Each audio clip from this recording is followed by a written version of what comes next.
Good morning everyone. এতিয়া পুৱা 5 বাজিছে আৰু মই গৈ আছোঁ এনে টুকুৰা ঠাইত, যি টুকুৰা ঠাইত গ'লে অকল শান্তি পোৱা যায়।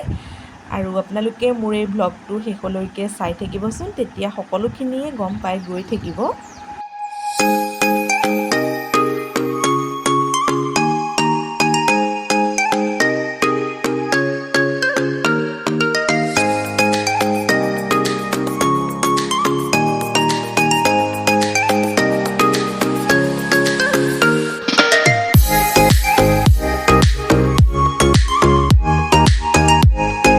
আহি পাই গ'লোহি সেউজীয়া গছ-গছনিৰে ভৰা এই নীলাচল পাহাৰ। আপোনালোকে এইখিনিলৈকে চাই ধৰিব পাৰিছে মই ক'ত আহি আছোঁ। হয়, আপোনালোকে ঠিকেই ধৰিব পাৰিছে, মই আহিছোঁ মা কামাখ্যা মন্দিৰলৈ।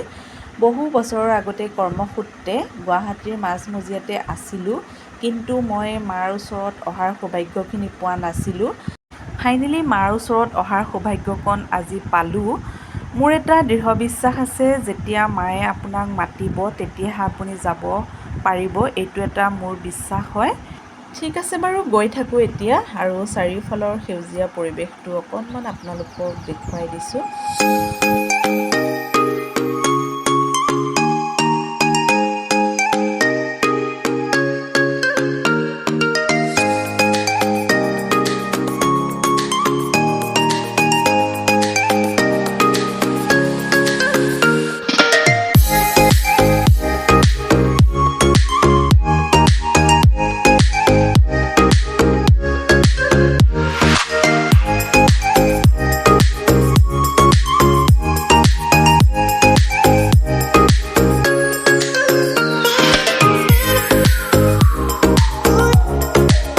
পাই গ'লোহি মোৰ গন্তব্যস্থান। গাড়ীৰ পৰা নামি লওঁ। গাড়ীৰ পৰা নামিয়ে পূজাৰ সামগ্ৰীখিনি লৈ ল'লোঁ। এতিয়া গৈ আছোঁ, লাইন পাতিব লাগিব বোলে, কুপন ল'ব লাগিব। ময়ো ইমান বিশেষ নাজানো, আজি প্ৰথম আহিছোঁ মাৰ ওচৰত। 1.5 ঘণ্টা অপেক্ষাৰ মূৰত এইখিনি ঠাই পাইছোঁহি। বাহিৰত বহুত বেছি ৰ'দ আৰু গৰম আছিল।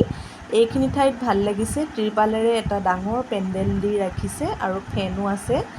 ভাল হৈছে থিয় দি থাকিবলৈ, আৰু ইয়াত বাঁহ বান্ধি এটা ছিষ্টেম কৰি দিছে, ইজনৰ পিছত সিজন যাব পৰাকৈ এটা ছিষ্টেম আছে। লাইন পাতি গৈ থাকিব লাগিব।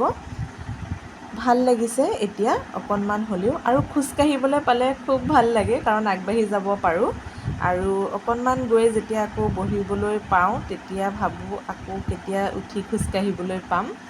ইয়াতো বহুখিনি ভক্তৰ ভিৰ লাগিছে, আমাৰ অসমৰে নহয়, বাহিৰৰ বিভিন্ন ঠাইৰ পৰা আহিছে এওঁলোক। আৰু বাহিৰতো বহুখিনি ভক্তই অপেক্ষা কৰি আছে ইয়াৰ ভিতৰত সোমাবলৈ। আৰু আমাৰ আগতো বহুখিনি ভক্ত আছে, যিসকলে দৰ্শন অলৰেডি কৰিলেই। আমাৰ ইয়াতে আছে চাগৈ 500-1000 মান, আৰু ভিতৰতো তেনেকৈ চাগৈ 500-1000 মান সোমাইছেই। আৰু গেটৰ বাহিৰত যে কিমান আছে সেইটো বুজাব নোৱাৰোঁ। সঁচাই মাৰ শক্তি বহুত বেছি। ফাইনেলি এতিয়া 1 নম্বৰ লাইন পাইছোঁহিহে।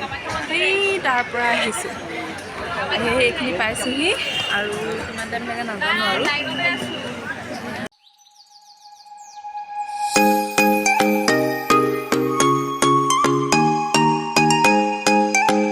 ফাইনেলি টিকেট পাই গ'লোঁ।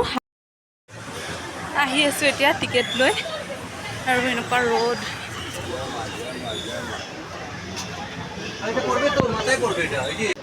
ভিতৰত সোমাই ৰাস্তা খেলিমেলি হৈ গৈছে। আমাৰ লগত অহা মানুহখিনি কোনফালে কেনি গ'ল ধৰিবই নোৱাৰিলোঁ।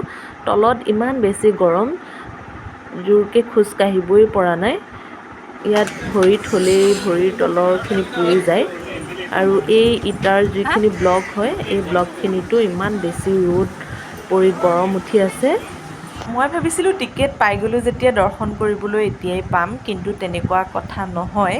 ইয়াত আহি গম পালোঁ যে ইয়াতে 3টা ব্ৰাঞ্চ আছে, আমি ইয়াতে বহি থাকিব লাগিব। 1, 2, 3, আমি 2 নম্বৰ ব্ৰাঞ্চটোত হয়। এইখিনি যিসকল খোজকাঢ়ি গৈ আছে, তেওঁলোক হৈছে 1 নম্বৰ দলৰ। তেওঁলোক শেষ হ'লেহে আমাৰ দলটো যাব পাৰিব। এতিয়ালৈকে নাই হোৱা। আৰু তাৰ মাজতেই আহিল তিয়ঁহ, মধুৰিআম, নেমু পানী, এইবোৰ বস্তু তেওঁলোকে লৈ আহিয়ে থাকে, কিন্তু যোনে খায় খায়। আৰু মই হ'লে এই কথাটো মানে অকণমান বেয়া লাগে খাবলৈ, কাৰণ মাৰ ওচৰত আহিছোঁ যেতিয়া অনাহাৰে থকাটো ভাল বুলি মই ভাবোঁ। সেইবাবে নিজৰ নিজৰ বিচাৰ্য বিষয় হয়, এইটো নিজৰ চিন্তাধাৰা। এয়া গৈ আছোঁ, ময়ো এই লাইনটোত পাই গ'লোঁ। কিমান দূৰ এতিয়াও বাকী আছে সেইটো ময়ো গম পোৱা নাই। এতিয়া বাজিছে 4। গৈ থাকোঁ, এনেকৈয়ে কেতিয়া গৈ পাম সেইটো পাম আৰু একো কথা নাই। সেয়ে চাওকচোন, মন্দিৰৰ ওপৰত পাৰ চৰাইবোৰ, তলত আছে ছাগলী। ছাগলী বলি দিবৰ কাৰণে থৈছে যদিও মই বিশেষ নাজানো। এইফালেৰে গৈ আছোঁ জালনা দিয়া গলিটোৰ মাজে মাজে। পাইছোঁহি যেন লাগিছে। 11 ঘণ্টা অপেক্ষা কৰাৰ পাছত মাক দৰ্শন কৰিবলৈ পালোঁ, আৰু মাক দৰ্শন কৰিয়েই বাহিৰলৈ ওলাই আহি ইফালে সিফালে চাই আছোঁ। আজি মই প্ৰথম আহিছোঁ মা কামাখ্যা মন্দিৰত, সেইবাবে ক'ত কি আছে ভালকৈ চাই যাওঁ বুলি ঘূৰি ফুৰিছোঁ। দিনটো একো নোখোৱাকৈ আছোঁ যদিও ক'ৰ পৰা যে শক্তি পাইছোঁ সেই কথাটো একেবাৰে গম পোৱা নাই। খুব ভাল লাগিছে মাৰ আশীৰ্বাদ লৈ।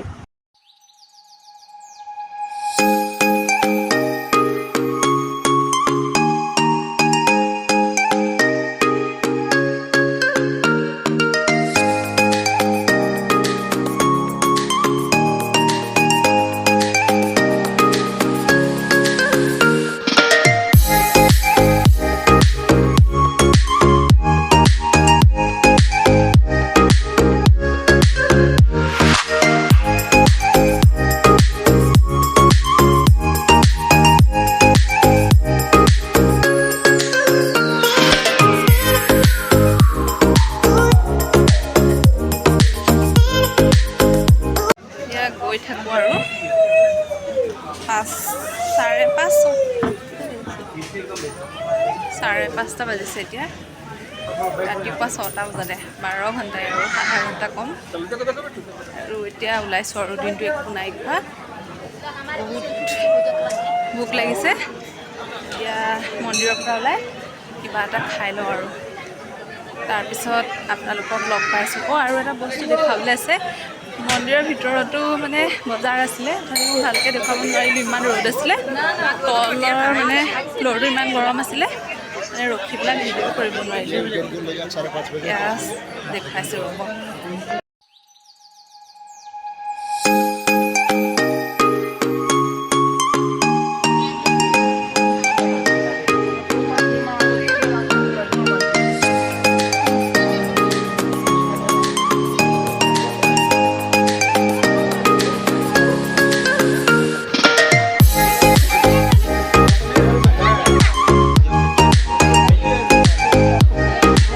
মাতি গৈছে খাবলৈ নাই পোৱা, এতিয়া হোটেলত বহি আছোঁ।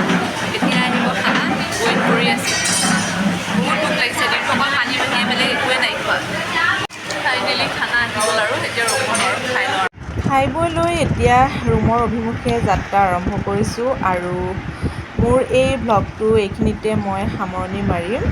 আজি এই ব্লগটো চাই আপোনালোকে কেনে পালে তলত কমেণ্ট কৰি জনাব। লাইক কৰিব, শ্বেয়াৰ কৰিব আৰু ছাবস্ক্ৰাইব কৰিবলৈ কিন্তু একেবাৰেই নাপাহৰিব। আৰু এটা নতুন ব্লগৰ সৈতে আপোনালোকৰ মাজত আহি আছোঁ, চাই থাকিব। শুভৰাত্ৰি।